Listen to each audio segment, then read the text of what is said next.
L'exposition BD Voix de femmes est une exposition d'un collectif de 12 artistes femmes qui s'appelle La Bûche, un collectif de dessinatrices, d'illustratrices qui sont habituées à travailler dans le monde de la bande dessinée. C'est en fait au départ simplement un fanzine de bande dessinée non mixte, donc dessiné uniquement par des femmes, dont j'ai eu l'idée en 2015, il y a assez longtemps, à une époque où il y avait encore beaucoup moins que maintenant de visibilité pour les femmes dans la bande dessinée. Donc l'idée c'était de se réseauter, de se faire connaître, d'avoir plus de force ensemble. Maintenant on est plus d'une centaine de dessinatrices plus ou moins investies dans ce collectif.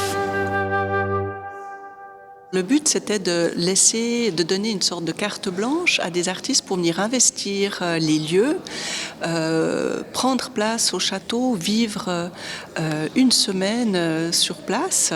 Et les œuvres qu'elles nous proposent, ce sont vraiment des mini-récits inspirés par des personnalités ou des personnes toutes simples qui ont vécu au château de Prangin ou qui sont inspirés par des œuvres que nous exposons.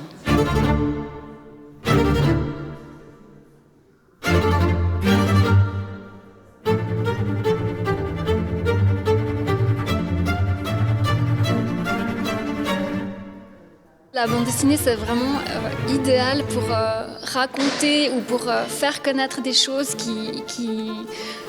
qu'on se dit qui ne nous intéressent pas a priori. Et le fait qu'elles aient vécu sur place, qu'elles aient dormi dans ce lieu, alors que même les personnes qui travaillent ici n'ont pas accès à ça, c'est assez magique et ça permet elles sont comme un peu l'intermédiaire entre le lieu et nous. Et aussi un voyage dans le temps, c'est un voyage à travers les classes sociales, les saisons. Il y a vraiment tout plein de choses à dire sur les thématiques qui traversent ces œuvres.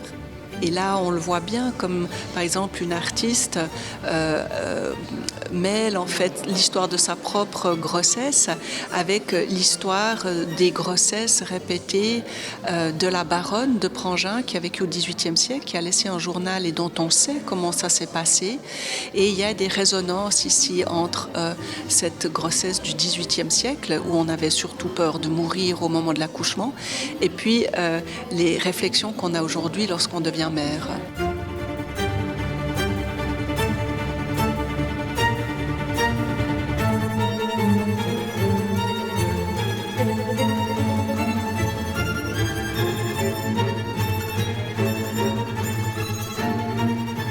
Ce rouleau, c'est un peu la matrice en fait de tout ce qui a été créé autour et ensuite séparément, parce qu'il y en a beaucoup qui ont continué à dessiner chez elles pour créer les œuvres qui sont ici. Les couleurs principales, c'est ce rose, rouge et bleu qui fait référence à l'indigo et à la garance, les deux couleurs qui étaient principalement utilisées pour la teinture et la peinture des Indiennes. Ce rouleau, il